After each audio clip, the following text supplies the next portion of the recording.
people have good stories. We just have to do a little bit of a job to dig at them. And I think that even applies to marketing now. Brands are wonderful and you can personify them if you just dig a little deeper.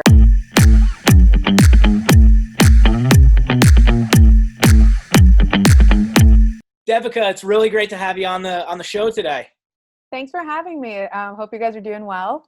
Yeah, same to you. So today we have Devika Rao on the show, president of O'Neill Communications. We're gonna be talking a lot of things in business. But Devika, I want to hear your background. Where are you from? How'd you get into the line of work that you're in? Oh, that's a good story, I think. But yeah, I actually am from Atlanta. I moved here when I was 8 with my family. So been here, went up to Penn State for college. So go Nittany Lions for anyone watching that. And then we moved back and I was a journalism major. So this has been something, journalism was something I really wanted to do since I was about 12 years old. I've always wanted to be a writer. At Penn State? I'm sorry? At Penn State? At Penn State. I was a journalism political science major. Had this awesome idea to be like a political correspondent or something really fun like that. And so came back from school after graduation and just started hustling, just started, market wasn't doing so well when it came to journalism. We all know that every media kind of took a dive for a while, but it's usually during those times you kind of figure out how to break through. So kind of went through the motions of freelancing, started kind of creating a name for that, started learning marketing, was sort of leaning towards a lot of storytelling, and I'm really good at that. And so started almost just diving in wherever people were like, we need a writer, we need an editor. So then I got a great opportunity with the Atlanta Journal-Constitution as a columnist for them. And I wrote a column for almost 8 years on a really nice topic. It was about nonprofits and volunteering, which we're all seeing is still very important and always relevant. Yes. And now more than ever, right? Yep. So, and then at the same time, the O'Neill Communications was looking for a writer and editor. And I said, the only thing missing from that job description was my name. And so I just applied and the rest is history. Awesome. So you moved up within the company in O'Neill Communications? Yes, I moved up in the company. I started out, they were specifically looking for someone to manage a magazine that we still produce till today. It's one of my favorite projects, actually. And so since I came from that journalism media background and I was a magazine writer, so I kind of already had that, the idea of what magazine layouts and all of that was, putting stories together, putting it to bed. So I came in with that. And then, the best thing is always to be able to look at opportunity when it doesn't look like one. And like I said earlier, this is something I've always wanted to do. So I just sunk my teeth in. And I was also very grateful to have great bosses who saw the potential and let me emerge also. So that's also a big exchange, right? So you can hustle, but they also kind of let me grow into that role and slowly just saw my potential and then I got to advance through the company. So that's what magazines are they producing right now? So we produce an internal internal magazine for a state agency. Here we have a government vertical.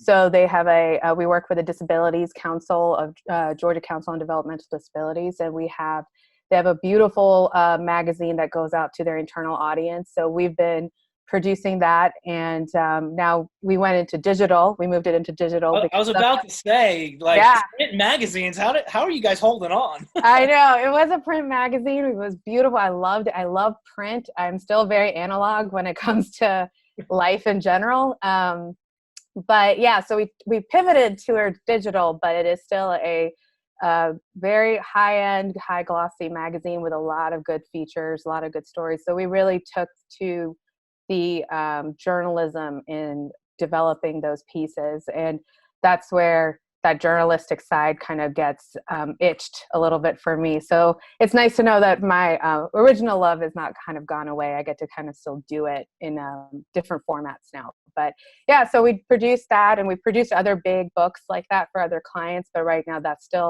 it's just becoming a stronger and stronger content carrier for our client. We love it. So what are some of the things that get you really excited, get you really pumped about being a journalist? Oh man, I wish I could just be like, I wish I could just tell you, but it's just a story, honestly. It's the storytelling. It's the people have good stories. We just have to do a little bit of a job to dig at them. And I think that even applies to marketing now is uh, brands are wonderful and you can personify them if you just dig a little deeper. So the journalism part in me is that it doesn't go away, and it's the curiosity. I think curiosity is a very big key into learning how things work, learning why they work. The why is the most important thing, right? Yes. So if we don't know why something is happening, then how will I let you buy into it if I can't explain that?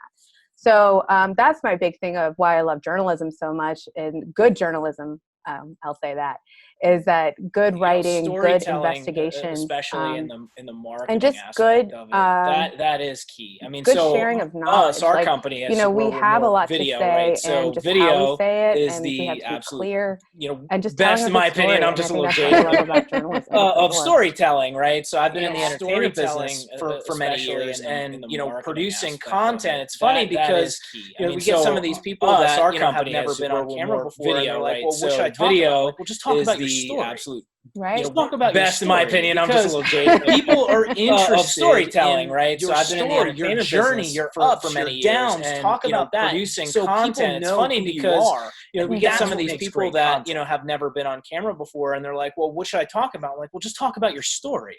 Right. Just talk about your story, because people are interested in your story, your journey, your ups, your downs. Talk about that so people know who you are, and that's what makes great content."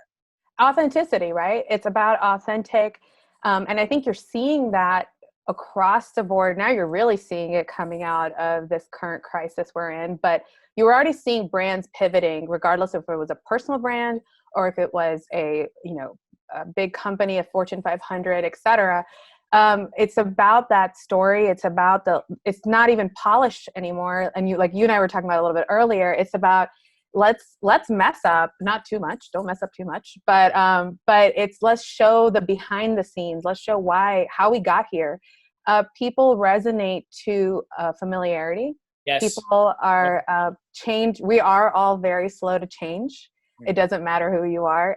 I think it's really about adaptability rather than being open to change. So people is about that. People want to see themselves, and I think we've heard that a lot, right? In branding and just showing that you hear it a lot in the movie and that's industry. just coming up. That's just coming up and up. Like, I don't think it's going to go away in marketing or video marketing for sure. That's definitely taken off. Well, it's definitely that relatability. It is about that to authentic, people, right? And sharing true your story, stories, and just being very and just it's your showing ups that and you downs. care. It's everything. It's everything in And between. that's I mean, just we do a coming lot of. up You mentioned and, personal that's branding, just coming and that's what up and up we and help up. Like, a lot of I don't our think it's going to go clients away with anytime is soon. helping If their not, it's going to be personal brand amplified on for social sure. media. And Well, I get a lot of times they're like, "Well, should I talk about this?" Like, no, talk about everything. Right? Sharing talk about the fact that you're a UGA fan, it's your ups and downs, it's everything, or you like to collect ukuleles. I mean, whatever. We help a lot of our clients with story. They want to know their personal brand on social media, and I get a lot of times they're like, "Well, should I talk about this?" Like, no, talk about everything. Talk about the fact that you're a UGA fan, or you're a fisherman, or you like to collect ukuleles. I mean, whatever. Business with who they know and who they trust. Your story. They want to tell your story. Be authentic. Be authentic and tell your story. And that is the best you're way the face of you a can company and you're not only promoting promote yourself, and once they get to promote know the things who that you you're are, active in, but also that's giving a how good they're story and gonna inspiring buy other from you. people. People do business with who they know and who they trust. Exactly. And tell your story. Be authentic. Be authentic and tell your story. And that is the best way you can not only promote yourself, and promote the things that you're active in, but also giving a good story and inspiring other people. Absolutely. And don't be afraid to talk about the dirty stuff. I think don't be afraid to talk about the failures. I think you're seeing that a lot. We talk about through failures of when you learn the most. And I couldn't agree with that more, just because of personal failures too. And a lot of people, I hope people embrace them.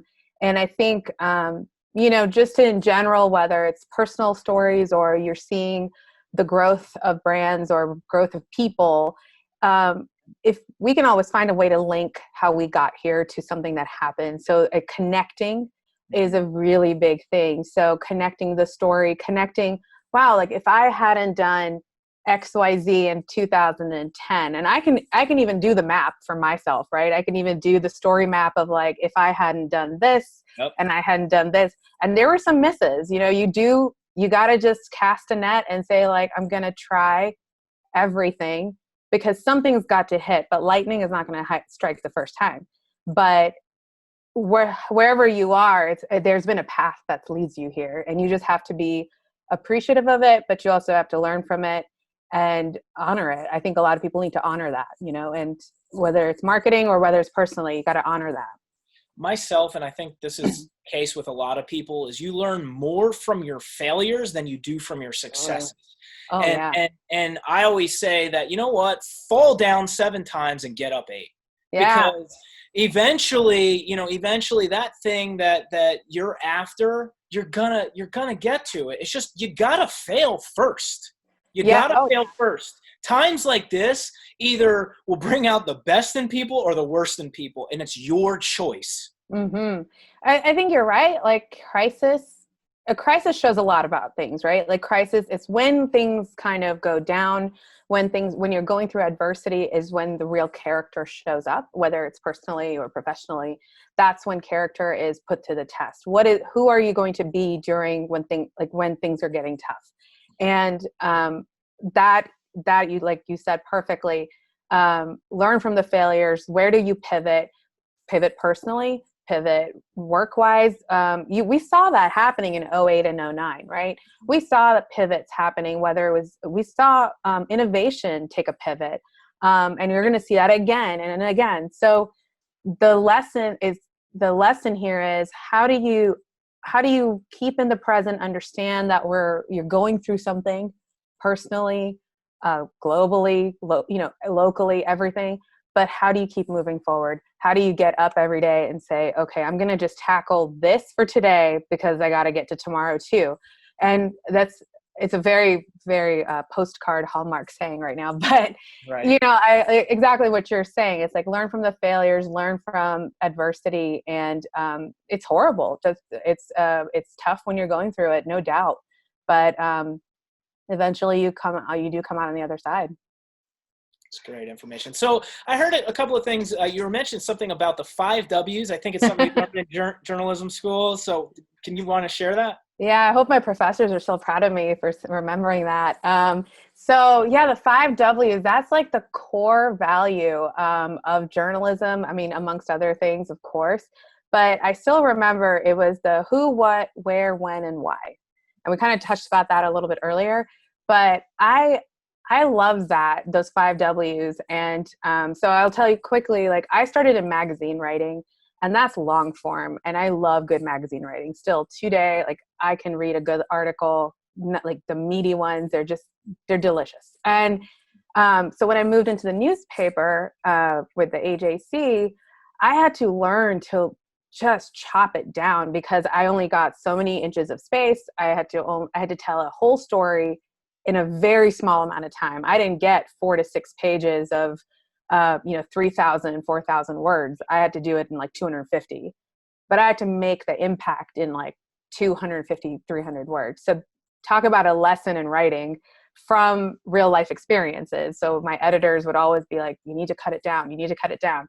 So that lesson with the 5 W's was even put to the test at that time, saying, how do we tell the who, what, where, when, and why in the most compelling way, in the quickest way? Mm. And that is, I think, the exercise I take to my work every single day in marketing. And as we were talking about earlier, everything is about storytelling, but we have shortened attention spans. Like we didn't have, like even 6 years ago, we didn't have that, right? Attention spans are changing almost every day, because every day there's a new social media platform. Now we have to figure out how to entertain there. And so the 5 W's have been sort of a really great driver for me, and positioning things, because if I can't answer those questions, then my content is not ready. And if I cannot answer the why being the most important part, then is definitely not ready, and it's definitely not going to shift the audience, compel the audience, and convert the audience right away. So those are the things that, those 5 like W's are I think the core value of what I definitely take to my work is how do we say what we need to say for the client and say it really quickly, convert the audience, but also keep that authentic message. So it's a fun challenge. That's great. So in wrapping up and closing here, if there was one piece of advice you would give to either, somebody that wants to be in your line of work, what would that be? Oh, one? Just one? Oh, you can get 2, but if it was let's pick one just for the sake of time. All I would say is, and I've been asked this question before, but I would say in this line of work, it's really all about relationships. It is really about relationships and being as honest as possible in the sense, don't lie, but as authentic as possible. Yes. And you're going to make mistakes, and you're not human if you don't. And this is a lesson I have to teach myself too. So this is not something that's tried, true, and tested and put away. It happens at least once a week, if not more. But definitely it's a relationship game. All business is relationship game, but this field for sure, it's about relationships. It's about relationship with your team, your network, your clients, but it's also about their relationships with their audience. So it's a very personal space. And the more we're vying for attention and the more we're vying for engagement, it's becoming more and more personal. So how do you do that? You just have to keep relationships going. So whether it's someone who's professionally trying to come in, it's just really about honoring that and respecting other people's spaces and understanding that we're all going to work together at some point, right? And as you know, industries might be like really, really big, but the minute you start networking, it becomes a very small one. So we just want to be able to say, I would just say that, like, honor relationships, keep that authenticity, and just respect yourself and respect other people around it. And you're going to make mistakes, but it'll be great. It'll be really good. And we're all in it together. So yeah, that's all I would say. Awesome. That's really good. So being authentic, being true to your ups, your downs, and keeping really good relationships. I really, really appreciate you coming on the show today. Oh, thanks for having me. This was fun, and can't wait to see more of your interviews. Thanks, Devika. Thanks so much. Hey guys, thanks for tuning into the episode. If you guys enjoyed it, show some love, give me a thumbs up, and subscribe. Also, make sure you check out our exclusive C-Level group on Facebook.